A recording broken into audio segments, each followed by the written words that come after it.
I'm Chip O'Brien, president of the Savannah Council on World Affairs, and I want to welcome you to our first national live stream presentation.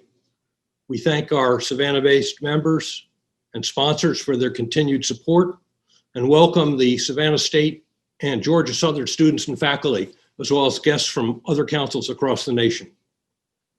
During this pandemic, our sister councils, together with the Washington, D.C.-based World Affairs Councils of America, have really stepped up and produced outstanding programs, which we recommend you follow on our website, savannahcwa.org. And of course, we appreciate your donations on our website too to support our programming, our scholarships for Georgia Southern and Savannah State University students. So I'm going to go to a slide here. So tonight we welcome Dr. Matthew Kroenig for his third presentation to our members. Some of you may recognize him from the picture. We're very grateful to you, Matt, for joining us tonight. We think that you all will thoroughly enjoy Dr. Kroenig's talk, and you will have the opportunity to submit questions later in the program.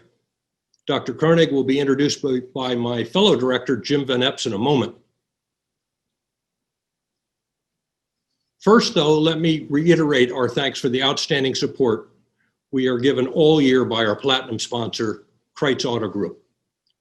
Test drive a Buick, GMC, BMW, or Mercedes vehicle and enjoy a warm welcome from Kreitz's sales and service staff. We also very much appreciate tonight's program sponsor, the Landings Company, by far the leading residential real estate force on beautiful Skidaway Island in Savannah.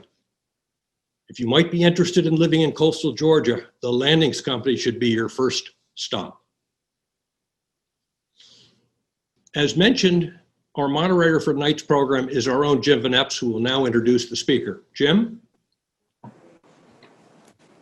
Thank you, Chip. And about our speaker, Dr. Matt Kroenig is a professor in the Department of Government and the Edmund A. Walsh School of Foreign Service at Georgetown University. A 2019 study in Perspectives on Politics ranked him as one of the 25 most cited political scientists of his generation. Impressive.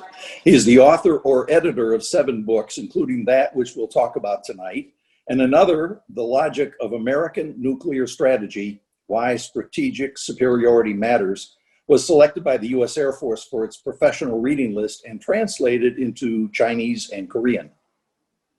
His articles have appeared in many publications, including, for just a few, Foreign Affairs, Foreign Policy, Journal of Strategic Studies, Politico, The Atlantic, The New Republic, The New York Times, Wall Street Journal, Washington Post, and as I said, among many others. Dr. Kroenig is the director of the Global Study Initiative and the deputy director of the Scowcroft Center for Strategy and Security at the Atlantic Council. He writes a bi-weekly column for Foreign Policy. He served as a national security advisor on the presidential campaigns of Mitt Romney, Scott Walker, and Marco Rubio. He served in several positions in the U.S. Department of Defense and the intelligence community in the Bush and the Obama administrations, including in the Strategy Office and the Office of the Secretary of Defense and the CIA's Strategic Assessments Group. He regularly consults with a wide range of U.S. government entities. In 2005, notably, he was the principal author of the first ever U.S. government-wide strategy for deterring terrorist networks.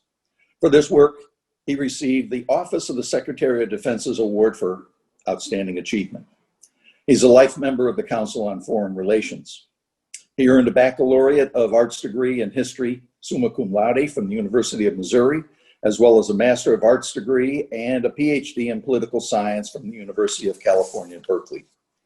So to his topic. The United States of America has been the most powerful country in the world for over 70 years, but recently the U.S. national security strategy declared that the return of great power competition with Russia and China is the greatest threat to U.S. national security. Further, many analysts predict that America's autocratic rivals will have at least some success in disrupting and, in the longer term, possibly even displacing U.S. global leadership. So, do democracies tend to excel in great power rivalries? Do they actually have unique economic, diplomatic, and military advantages in long-run geopolitical competitions? Dr. Kroenig represents an innovative way of thinking about power in international politics and an optimistic assessment of the future of America's global leadership. So, ladies and gentlemen, we're about to hear from one of the 25 most cited political scientists of his generation who has thought through these questions. I've read his book, as has Chip, and I recommend that you do the same. Following this presentation, Dr. Kroenig will take questions from viewers that can easily be sent via the Zoom Q&A function on your screen. Just click on the icon on your screen. A box will appear where your question can be typed. Click on send. It's that easy. Now it's my honor to present Dr. Matt Kroenig. Great. Well, thank you very much, Jim, for that generous introduction. And thank you, Chip. Thanks to the Savannah Council on World Affairs and its sponsors. And thanks to all of you for tuning in tonight. I look forward to speaking with you. As was mentioned, this is my third time speaking with the Savannah Council on World Affairs. And it's a little bit different this time, doing it from my kitchen into a laptop. I have to say the first time, having a delicious Southern meal of fried chicken at the Old Pink House was, a little bit more enjoyable. And I should say it's also less stressful than my second time. My second time, 2 years ago, I was planning on coming down, and I went to the airport, and it was a February visit, I believe, and it was snowing, and there was an ice storm in Washington, and my flight was delayed. And I wasn't going to be able to make it in time for the talk, so I called the organizers and said, I'm sorry, I'm not going to be able to make it. And they said, well, can you rent a car? There's a lot of people waiting for the talk tonight. I think you can still make it down. So I actually rented a car, drove down, gave the talk, and I'm forgetting the details, but I had an important meeting in Washington the next day. So I didn't even have time to stay the night. So I drove all the way down from Washington, gave the talk, and then drove back, got a delicious Southern meal first. I'm not a fool. And then drove back that night. So that was a long day. So this will be more comfortable, but it's great to speak with you all again. So I'm here tonight to talk about my new book, The Return of Great Power Rivalry. And it was the #1 bestseller on Amazon in international relations for several weeks after it was released earlier. So I'm pleased that it's done so well. And I think it's done well because it's on the most important challenge facing the United States and its allies. The 2017 National Security Strategy of the United States says that the return of great power competition with Russia and China is the foremost threat facing the country. And as Jim said in his introduction, I think there is this kind of pessimism in Washington that the Chinese Communist Party somehow has an advantage, that Xi, as a powerful dictator, can pull a lever and get things done, mass resources. He's going to be in power for years so he can plan for the long term. Meanwhile, in Washington, we're gridlocked, we're dysfunctional, we're focused on the election, we can't plan for the long term. Maybe we need to get used, maybe we need to all start speaking Mandarin and move to Shanghai if we want career prospects.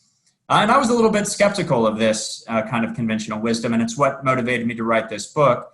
And I came to the opposite conclusion, that actually democracies like the United States have enduring strengths.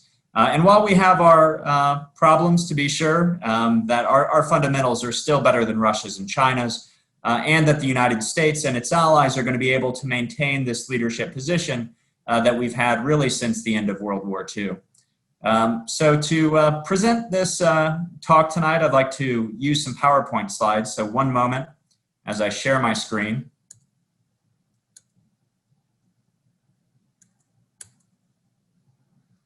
So I hope you all can see this. So here's the cover of the book, The Return of Great Power Rivalry, Democracy versus Autocracy from the Ancient World to the US and China, published earlier this year by Oxford University Press. That's me.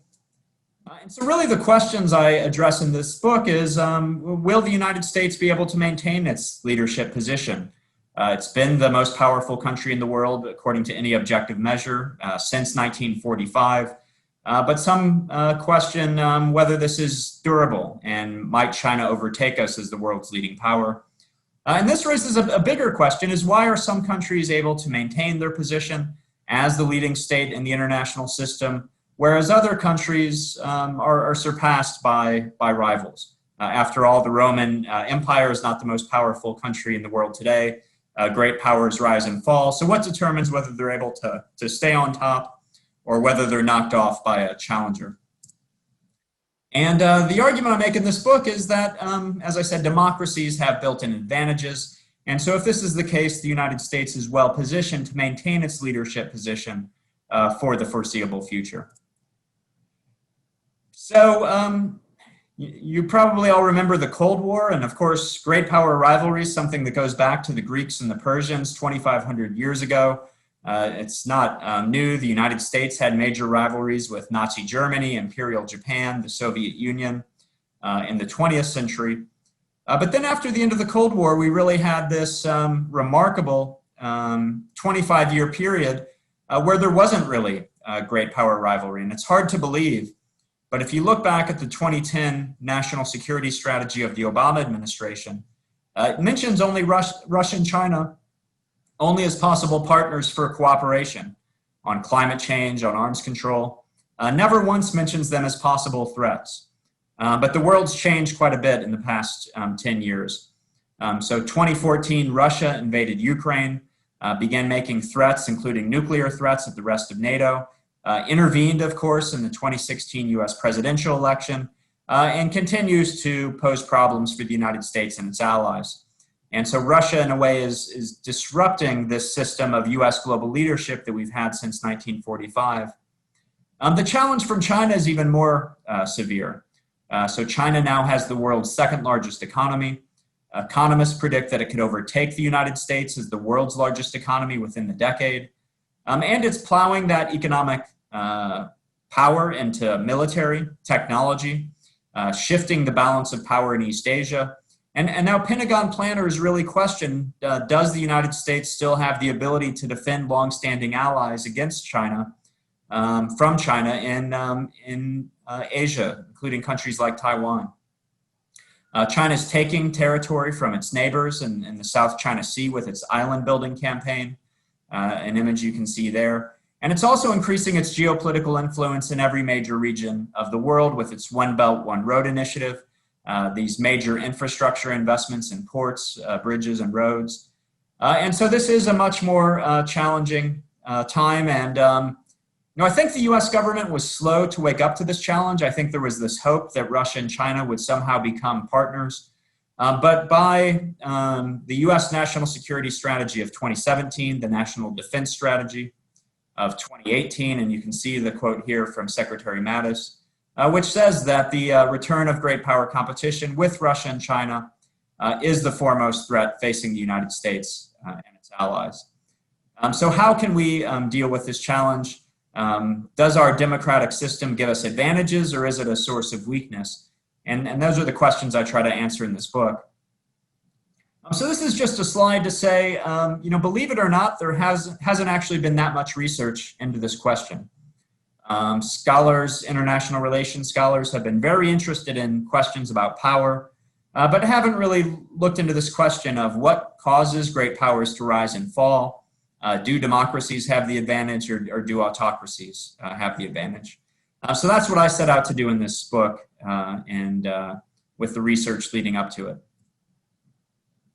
Now, I'm not the first person to answer this question, even though it hasn't been in vogue in recent political science scholarship. Some classic political theorists have looked at this question. And, the question of what is the best kind of constitution goes all the way back to Plato and Aristotle. And several notable political theorists over the years, including Machiavelli, argued that actually democratic, or as he referred to it, republican systems of government were the better form of government. And he was motivated, and this in part, by looking at the rise of Rome. And he asked, how did the Roman Republic go from being this small city on the Tiber River in Italy to becoming this major power that dominated the entire Mediterranean basin? And he was also interested in this because he wanted to know what the implications were for his Florence during the Italian Renaissance. But his conclusion was straightforward, that republican systems are better able to harness the energies of their population and leverage them for state expansion. So this is an idea that goes back in history. But believe it or not, the sources of world domination haven't been in vogue in modern political science. And so I try to kind of create my own new theory of what allows countries to excel in international politics. And so begin with some straightforward kind of assumptions, which is that in order for a country to be strong internationally, it needs to have a strong economy. If you have a large economy, you can promise trade and investment to your friends. You can promise to cut off that trade and investment or threaten economic sanctions against your enemies.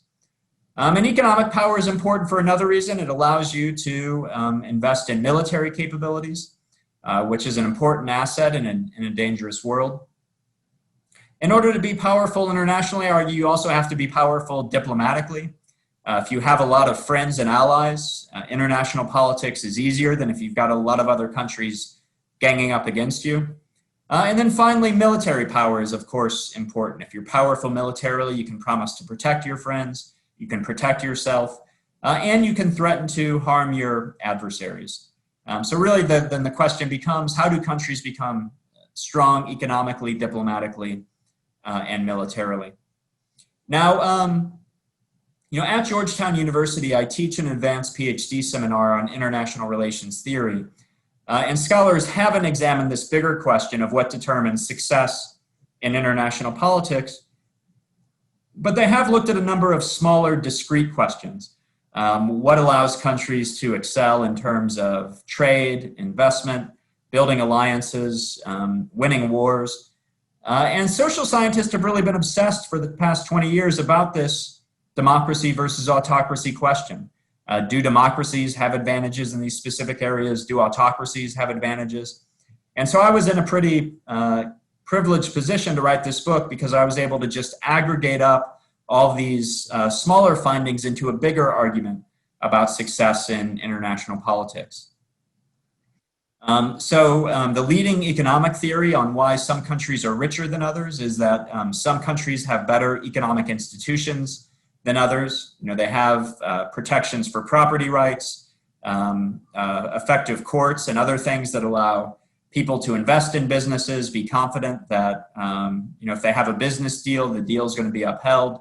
That basically encourages productive economic activity and also innovation, institutions that encourage innovation, thinking outside the box, hefty rewards for entrepreneurs. These are the kind of systems that produce long-run growth. These economists have found that these types of institutions tend to exist more in democratic governments, that where political power holders have a broader base, they're more likely to put in place these economic institutions that also benefit a broader cross-section of the population. On the other hand, in autocracies or dictatorships where there's a smaller political elite, humans aren't angels, so they tend to put in place an economic system that benefits themselves to the disadvantage of the broad cross-section. So for this reason, democracies tend to be better at long-run rates of economic growth. Same thing with international trade. We've known since the time of Adam Smith that trade is one of the source of the wealth of nations. And democracies are just more comfortable with goods, people, money flowing across their borders. Autocracies like to control their borders, are less comfortable with trade, tend to have more controls, more restrictions. So democracies are better able to exploit these benefits from trade. Capital. Same thing, democracies more comfortable with money flowing across their borders, so they tend to be better at building stock markets, bond markets. Autocracies tend not to be as good when it comes to international finance. And if you think about it, the capital of capital, the center of the international financial system since the beginning of time has always been, at least since the Italian Renaissance and kind of the invention of something that resembles modern finance, has always been in more open republican societies, the Venetian Republic, the Dutch Republic, the City of London, and now Wall Street. And autocracies agree with this as well. The Chinese Communist Party, where is it stashing its wealth? In U.S. Treasury bonds. They think that investing in the United States is the best place to put their capital. Democracies tend to be more open to the flow of people, so they tend to have brain drains going in their favor. Talented people from around the world want to go to these more open, free societies. They want to flee more closed, oppressive societies. And so these are some of the economic advantages that democracies have. What about diplomatic advantages? So political scientists have shown that democracies tend to have larger, more enduring, and more reliable alliances. So there's no equivalent to autocratic equivalent to NATO. It's really remarkable. NATO, this alliance of 30 countries, has existed for 70 years. When countries are attacked, the allies actually come to the defense of their allies, as we saw at 9/11. There's no autocratic equivalent. The Warsaw Pact during the Cold War was only held together by coercion. As we'll discuss later, autocracies today don't really have many friends. And there's a broader finding here by political scientists too, that democracies are more likely to keep their commitments of all type. And just one example that I know pretty well, I'm a specialist in nuclear weapons. The Nuclear Non-Proliferation Treaty, never once has a democracy violated the treaty. You've had democracies who signed up to the treaty and complied, or you had democracies who said, you know what, this treaty's not for me, I'm not going to sign up. Israel, India, and Pakistan decided to build nuclear weapons outside the treaty. But never once has a democracy signed the Nuclear Non-Proliferation Treaty and then cheated. On the other hand, autocracies have done this 7 times. North Korea, Iraq, Iran, Libya, Pakistan, or not Pakistan, excuse me, but the list goes on of autocracies making this international commitment and then cheating. So for this reason, democracies are more credible when it comes to diplomacy. Countries are more likely to believe their commitments. Soft power is another term in political science. Basically, this idea that some countries are more liked than others. And there's the University of Southern California has a soft power index that measures the soft power of countries around the world. The top 20 countries in the ranking are all democracies.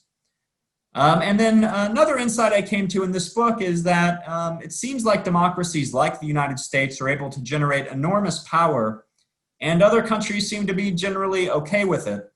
On the other hand, when autocracies start generating power, Hitler, Napoleon, China today, other countries start to get nervous, start to balance against them. And so democracies seem to have this knack for becoming powerful without generating these counterbalancing coalitions. Finally, military. And again, I'm drawing, standing on the shoulders of giants. There's some good scholars, Dan Ryder at Emory University in Atlanta, Alan Stamm at the University of Virginia, who have studied who wins wars. And they've found that since 1815, since the Napoleonic Wars, democracies have won 85% of the wars that they've fought, a pretty remarkable winning percentage. Autocracies, on the other hand, have only won about 47% of the wars that they've fought. So there's this clear democratic advantage. Question is, why is that the case? The argument that Ryder and Stamm make is that in free societies, you have open debate. And so if leaders are thinking about making a dumb decision, they're going to have advisors who say, boss, you might want to think about that. There are other branches of government. These checks and balances prevent leaders from making dumb decisions. And there are also widespread public debate. And so leaders are more likely to hear the cost and benefits of certain courses of action before they head down that road. On the other hand, autocracies, dictators are more likely to be surrounded by yes men. It was not uncommon for Saddam Hussein to literally shoot in the head advisors who told him bad news. So if you do that once or twice, people are going to tell you what you want to hear. I'm thinking about invading Russia in the winter. Great idea, boss. Let's go for it.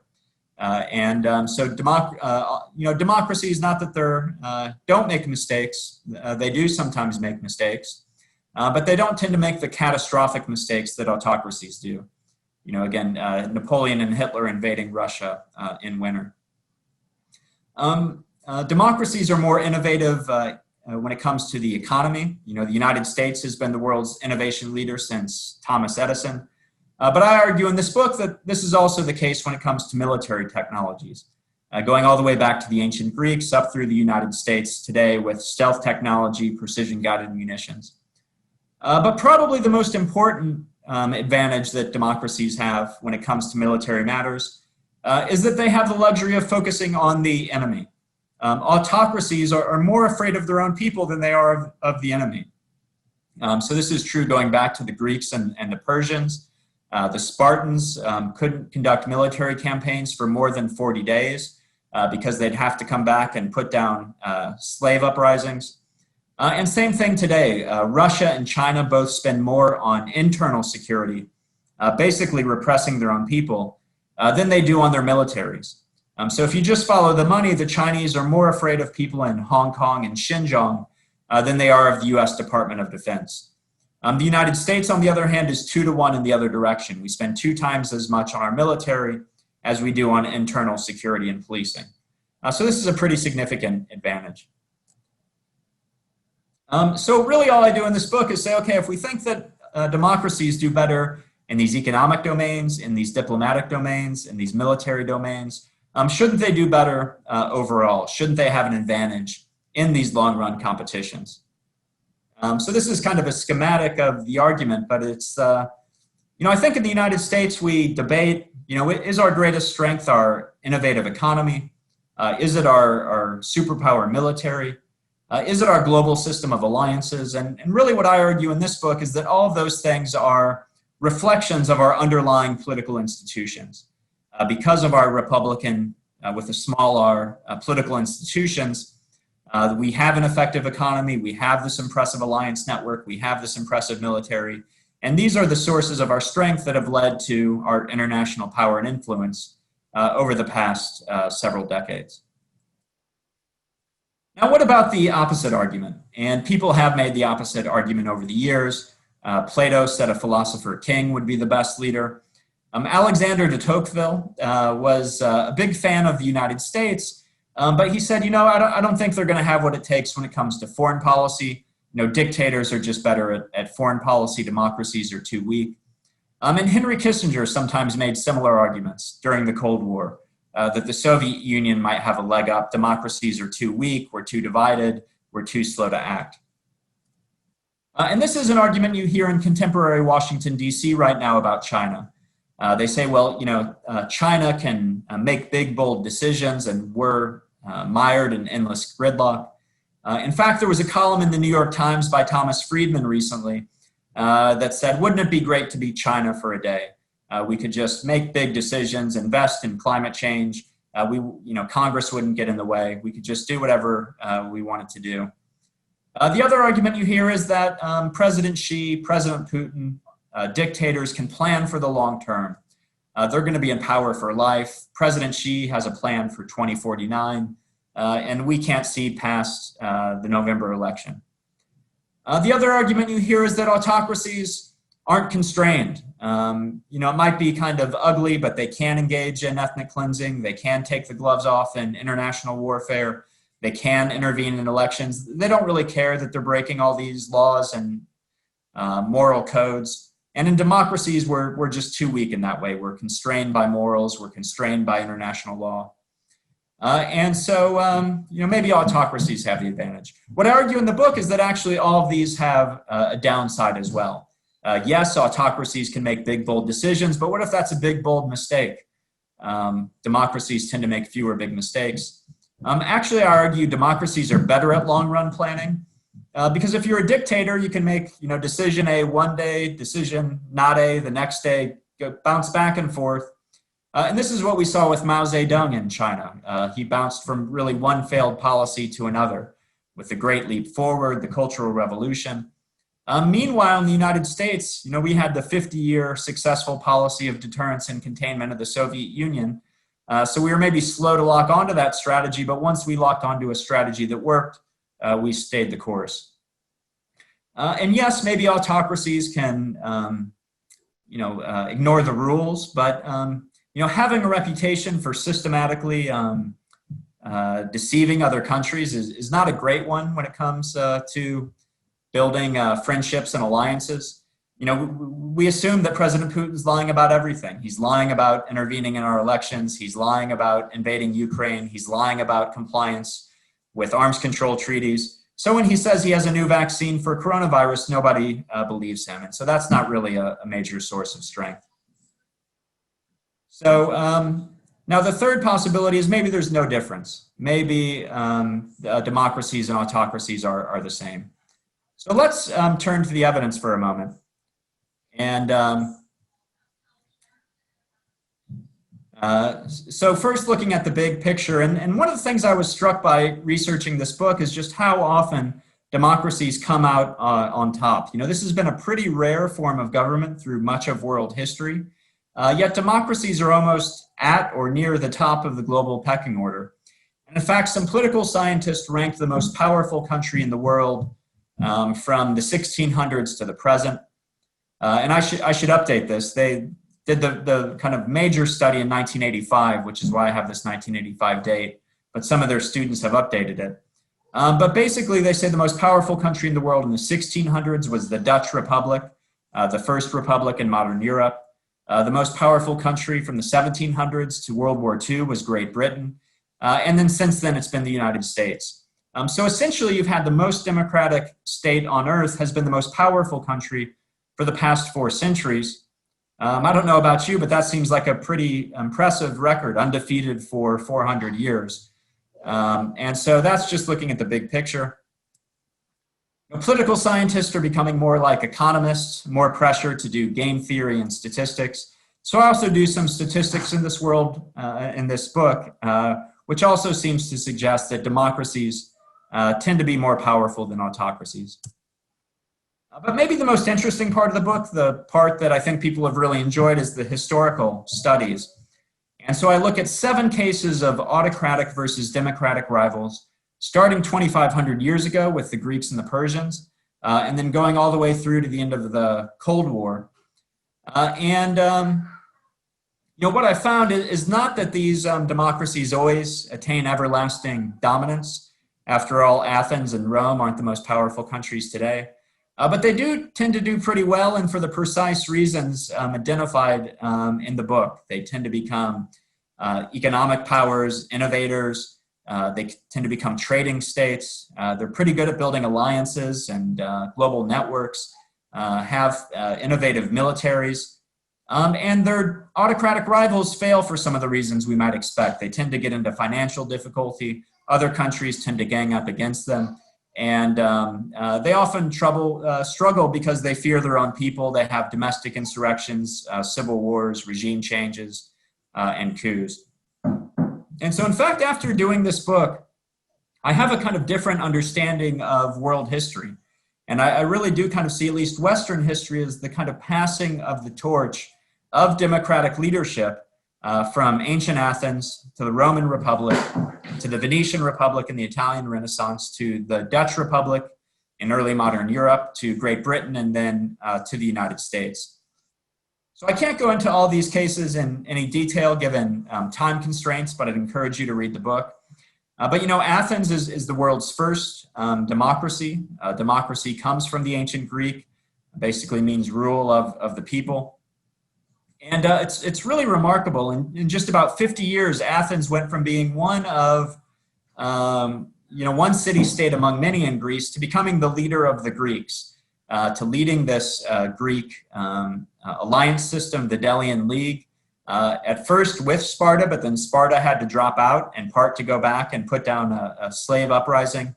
And then Athens led this war against the mighty Persian Empire, won the war, imposed terms on Persia, and became a major global leader, kind of showed the way of this model of democratic dominance. The Roman Republic is another case I look at. This was interesting for me because I think we often think of the Roman Empire. But what Machiavelli, other historians who've looked at Rome have argued is that really, and it's something that I kind of repeat in this book, but that the most remarkable expansion of the Romans wasn't under the empire, it was under the Republic. The Roman Republic, started as this small city-state on the Italian peninsula. And then under the Republic, they conquered the Italian peninsula, won the Punic Wars, conquered the Eastern Mediterranean. And then they transitioned to the empire, and it was under the empire that then the decay began and the end of Roman rule. The Venetian Republic, this was also an interesting case for me. Many of you have probably been to Venice. I tend to think of Venice as this kind of quaint tourist destination. But really in the Middle Ages, early Renaissance, Venice was a superpower. It was probably the most powerful country on earth at the time, had the world's most powerful navy, was the most wealthy country on earth at the time, is considered by many economists to be really the first capital of capital. It issued government bonds, the first government bonds, the Monte Vecchio system, and had this powerful navy to protect its trade routes. Used to be part of the Byzantine Empire, and then had this long-running rivalry with the Byzantine Empire. In the end, ended up invading Constantinople and taking 3/8 of the Byzantine Empire for itself. So really an interesting and impressive case. The Dutch Republic was another one that was interesting to me. I'd been to Indonesian places. New York used to be a Dutch colony. I never really thought much about it. But the Dutch Republic went from being this small province within the Spanish Empire, and again, in a very short period of time, became a republic, won a war against the Spanish Empire, declared independence, and then basically took the Spanish and Portuguese, parts of the Spanish and Portuguese global empires, was the site of the gunpowder revolution, was the site of the world's first stock market. And so really impressive what the Dutch Republic accomplished in the 1600s. And then the English and the British Empire, I didn't fully appreciate this either, but basically, it was the Dutch ruling family, the House of Orange, that went to London, and they basically brought their successful model of world domination with them. They brought a stock market, brought a bond market, and the ruling families that had led the Dutch then, after the Glorious Revolution in 1688, brought this system of more open government to Great Britain, and we see this remarkable explosion of British growth. And again, same model: trade, building a powerful navy to protect those trade routes, good at building alliances against Napoleon and Louis XIV and other rivals. And then, of course, we know the United States since 1945 and some of these same sources of strength, good at building alliances, good at military technology, and the center of global finance. So that's the history. What does it mean for the great power rivalry today among the United States, Russia, and China? So Russia is really kind of an easy case for my argument. Russia, if it didn't have nuclear weapons, Russia wouldn't really be a great power. Its economy is smaller than Italy's. It has a corrupt, poorly performing economy like many autocracies. Russia is really bad at building alliances. In fact, if you look historically, Russia has literally fought wars against its allies more than it's fought alongside them. In World War II, it fought against Hitler after signing the Molotov-Ribbentrop Pact. During the Cold War, it invaded Czechoslovakia, invaded Hungary, almost fought a nuclear war with its ally China in 1969. And even since the end of the Cold War, Russia tried to set up this new Commonwealth of Independent States and has already invaded two of its allies in the Commonwealth of Independent States, invaded Georgia and Ukraine. So Russia is not very good at building alliances. It's been better at messing around in our alliances, but not good at building its own. And it is pretty accomplished pretty impressive what Russia's accomplished militarily in the invasion of Ukraine, the intervention in Syria. But it's going to be limited by its economic capacity. And in fact, we have seen a decline in Russian military spending in each of the past several years. Now, China is really the hard case for my argument. Many people seem to think that China's really cracked the code on how autocrats can be powerful, the so-called authoritarian state-led capitalist model that the Chinese have. So it has the world's second largest economy. Some economists predict that it could overtake the United States within 10 years. It doesn't have a large alliance system. North Korea is its only formal ally, but it has been gaining influence around the world through its Belt and Road Initiative. And then militarily, again, it's investing in military capabilities, shifting the balance of power in Asia. So there are some real strengths there, and don't want to downplay this. I think this is the most serious competitor the United States has maybe ever faced. I think China is more serious than the Soviet Union or Germany or Japan. But I think we see the autocratic weaknesses starting to kick in China. So one thing that we know is that dictators like control, and they prioritize control over economic performance.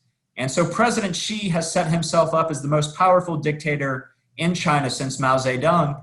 And as a result, he's renationalizing parts of the Chinese economy, bringing it under his control.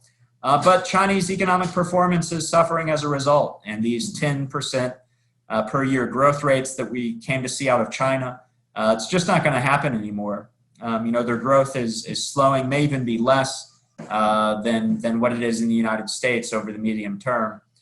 Financially, China has real problems. No stock or bond market. There are just too many restrictions on foreign money. Diplomatically, because China has become more assertive in recent years, the rest of the world's beginning to balance against it. So just like we saw the rest of the world balance against Hitler and Napoleon in the past, we see that happening with China. The United States has said this is the biggest problem. The European Union has said China is a systemic rival. We see this quad, these four leading democracies in Asia, Japan, India, Australia, and the United States, forming essentially a proto-military alliance against China. So the rest of the world is ganging up against it. And then militarily, as I pointed out before, they're spending more on repressing their own people than they are on their military, and that's going to be a source of disadvantage for them. So here's an example of one of their infrastructure investments through this Belt and Road Initiative. Here's a slide put together by the Asia Society showing that under President Xi, China is backsliding on its economic reforms. These are economic reforms the Chinese Communist Party itself have promised, and President Xi is saying, no, I don't care about economic performance. I want to control the economy, and so he's backtracking on these reforms. An area I know a little something about, they say that maybe China will dominate the 21st century technology, artificial intelligence, and things like this. But China still hasn't really figured out nuclear weapons. We take it for granted that the United States can put nuclear weapons on submarines and send them out to sea. In fact, one of our major bases is in Kings Bay, Georgia, not too far from Savannah. China still hasn't figured this out. They put their first nuclear submarine in the water in 1986, and they still don't do regular deterrence patrols. And again, here's China's biggest security threat, not the Pentagon, but the Uyghurs in Xinjiang and protesters in Hong Kong. Now, the United States is a good example of kind of dominant democracies. We have these sound economic institutions. We have the world's largest economy. We're the center of global finance, been the world's innovation leader since the time of Thomas Edison. Our alliance system is really impressive. We have 30 formal treaty allies, NATO, Japan, South Korea, Australia, Philippines, others. Combined, we have 59% of global GDP. So working together, we really have an overwhelming preponderance of power. China's only 15% of global GDP. And then we still have the world's leading military. So here's the share of global GDP. People say the United States is declining. That's actually not true. The United States has had between 20 and 25% of global GDP since the 1960s.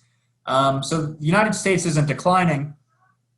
What's happening is that other countries are rising. And so China, if we looked at this chart 10 years ago, would have had 9% of global GDP.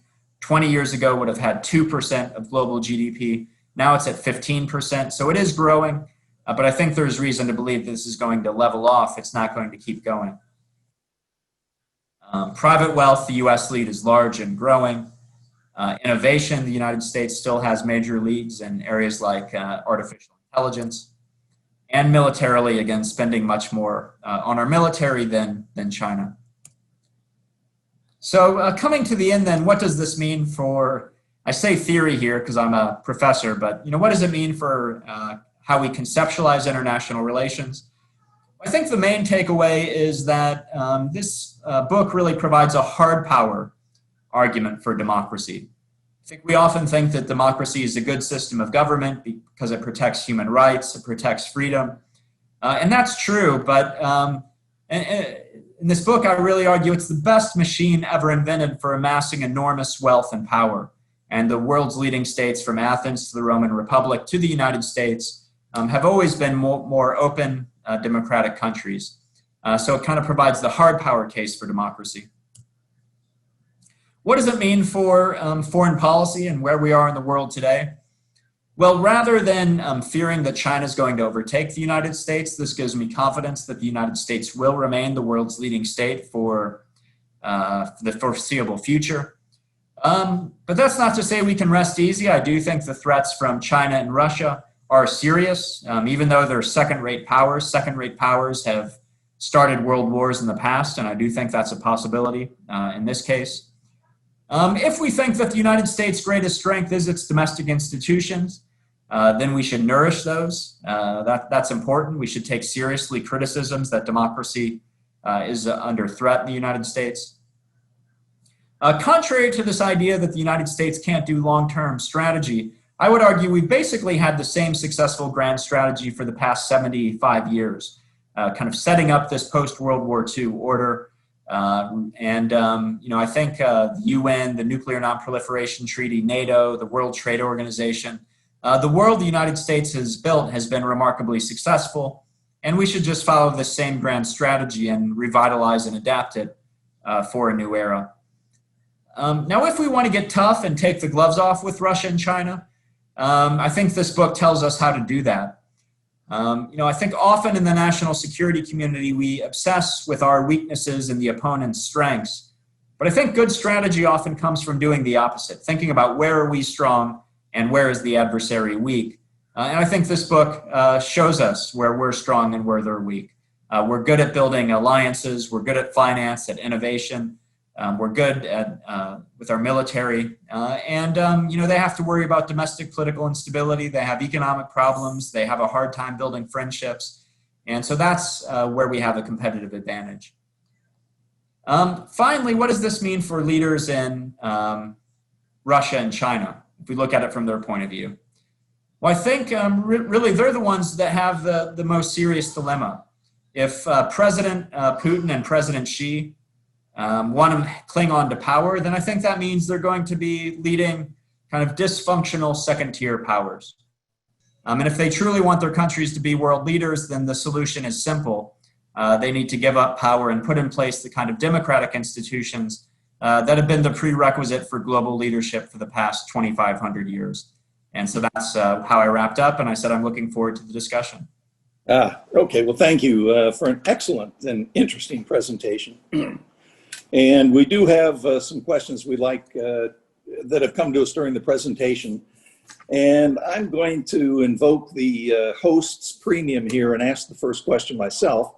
And that is that my terminology, China appears to be lying, cheating, stealing, and blackmailing its way to global economic prominence. That should certainly bolster, I think, China's strength on the political and military aspects of great power. To counter this, should the United States, and we did hear what you said about the status of Russia and where they might be headed, but should the United States consider aligning with Russia against China, at least for some term? Yeah, a good question. And so I'll make 2 points. One, you're right that it's really remarkable what China's been able to get away with over the past couple decades. And the intellectual property theft, the stealing of intellectual property from the West, has been called the greatest transfer of wealth in world history. So a lot of China's technology has been stolen from the West. The reason they were able to get away with that, though, is because the United States and the West were making a bet. And the bet was that, well, we'll let China get rich. As it gets rich, it'll become more democratic. It'll cooperate more in international politics. And basically, it'll become kind of a big Germany in Asia. The hope was that China would become a responsible stakeholder in the rules-based system. But what we've seen is that bet turned out, it didn't pan out. Instead, as China became more powerful, it became more aggressive, not less so. And so the reason China was able to get away with that is essentially because we let them. We were saying, okay, let's turn a blind eye to this bad behavior because we hope it's going to turn out for the best in the long term. But now we've decided, no, that we're not going to be played like this anymore. And so there is a more competitive approach in the United States. I could point to a number of examples how we're pushing back against that. We're working with our allies to push back against it as well. So I think China's not going to be able to get away now with what it used to get away with. On the idea of aligning with Russia against China, that is something that some experts have suggested. And if you remember, during the Cold War, we had this opening to China in the 1970s. And so the idea was the Soviet Union is the biggest challenge. Let's work with China against the Soviet Union. And so some people are saying, well, now the situation's reversed. China is the bigger challenge. So let's work with Russia against China. So I talk about this in the book, and I don't think this makes a lot of sense for a number of reasons. One, Russia doesn't bring that much to the table. You know, it's less than 2% of global GDP. You know, why not work with Spain or Italy against China? That they have just as much capacity in a lot of ways. Two, I don't think Putin is going to want to help us in this task. You know, Putin sees us as an enemy. He's not going to want to help us with our most important strategic challenge.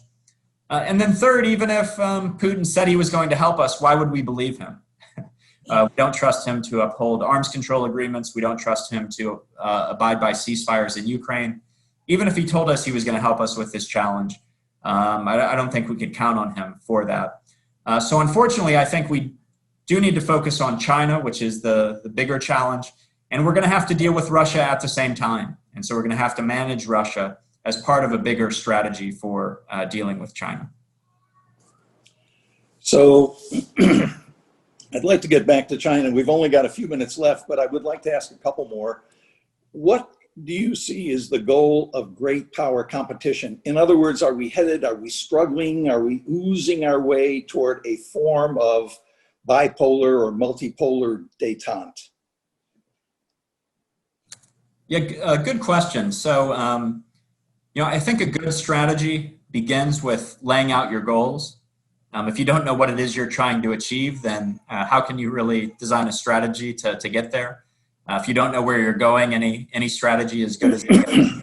I think the U.S. national security strategy and defense strategy have been good at diagnosing the situation that we're in. We are in the situation of great power competition, but it doesn't tell us what our goals are. And this is, you know, being in Washington, I talked to senior administration officials quite a bit. I was talking to a senior official a couple of years ago, and I said, what's the goal of great power competition? And he said, well, there is no goal. You know, there's always been competition. We just have to compete. But that doesn't really strike me as the right answer. You know, the goal, I don't think, should be to compete with China forever. After all, we haven't competed with China, you know, forever up until this point. I was talking to another senior DoD official, and he said, well, the goal is to avoid World War III. You know, as long as we don't go to war with China, we'll succeed. And I said, well, is that the case? You know, what if China succeeds in becoming the world's dominant economy? If it cuts the United States off from a Chinese kind of sphere of influence, if it promotes autocracy around the world, is that success? You know, if China undermines U.S. alliances in Europe and Asia, but we avoid World War III, is that success? And he said, no, you're right. I got to think about this more. So I think the U.S. government doesn't really know what we're aiming for yet. What I would argue is that really what we want to do is change the minds of Chinese leaders. The goal is not to fight and win World War III. The goal is not to compete forever. But really we want to convince them that they're choosing the wrong path right now, that competing with the United States and its democratic allies is too difficult, and that they'd be better off cooperating with the kind of US-led system rather than challenging it. Now, I think that's going to be difficult in the short term. President Xi and the people around him have clearly decided that they think it's in China's best interest to follow this more assertive path. But I think, you know, over the course of a generation or so, with this more competitive approach, we can maybe convince the next generation of Chinese leaders, you know, if you can't beat them, join them. Sure. So two more questions, if I could, and I realize the hour, but the brain drain, which you refer to in your book a number of times, is that something that is of concern or should be of concern to us as you see it? Yeah, so this the flow in and out of the United States. Yes, so this is a major advantages of democracies and these more open systems in the past, because they are more comfortable with people flowing across their borders, they have these positive brain drains. And I talk about that in a number of cases. In Athens, you had these wealthy traders from across the Mediterranean living in Athens.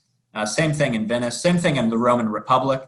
It was a foreigner who led the Roman army in the Punic Wars, or Right. Samnite, who had been an enemy just a few years before.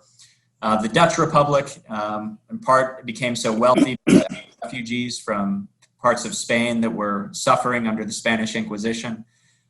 And of course, the United States has benefited from a brain drain from people persecuted under Nazi Germany, under the Soviet Union, who came to the United States. So this is a great strength of ours.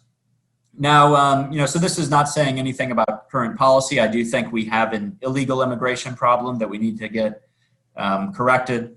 But I think that, as we do that, we don't want to restrict the best and the brightest from coming here. That's a real advantage of our system. Good. Okay. I'm going to leave it at that, looking at the hour. And I'll tell you that I want to thank you, Dr. Kroenig, on behalf of the Savannah Council on World Affairs, for a terrific presentation and thoughtful answers to our questions. We're grateful for your contribution to our program. After all, what you've posed tonight and what you leave us considering is all about our future. That's what you've been talking about, and we appreciate it. So thank you again. We wish you continued success and hope to see you again soon, sometime here in Savannah, we hope. And to conclude the evening, Chip O'Brien, I'll return the podium to you. Okay, well, thank you, Jim. We have a number of unanswered questions, but given the hour, I think we can't tackle them. Matt, you've just scratched the surface of interest here, I think, and Yeah. thank you very much for that stimulating presentation. And of course, both Jim and I thoroughly enjoyed your book, which you showed before, but it is available at the Book Lady in Savannah for local and national listeners. And the contact information for the Book Lady is on our website. So let me just turn to one additional screen share here, if I can. You'll see here information about our next live stream program in 2 weeks on Thursday, October 29th, entitled Contemporary Anti-Semitism in Europe, presented by Dr. Gunter Jekeli, a German native now based at the University of Indiana. We are fortunate to be able to bring this program to you, which will be hosted in partnership with Wonderbar Together and the World Affairs Councils of America as part of a nationwide series focusing on what 30 years of reunited Germany means for the transatlantic relations in the world. I'll stop with the screen sharing, hopefully. It's tough to, there it goes, okay. And again, want to thank everybody that turned out tonight, and those of your friends who did not make it. This will be on our YouTube channel in a couple days, and I'm sure a lot of people will look at it then and enjoy it just as much as we did tonight. Thank you again, Dr. Kroenig, and thanks again for listening. Good night from Savannah. Stay well, please. Thank you very much for having me, and I hope that next time I can do it in person and get some great fried chicken at the Old Pink House.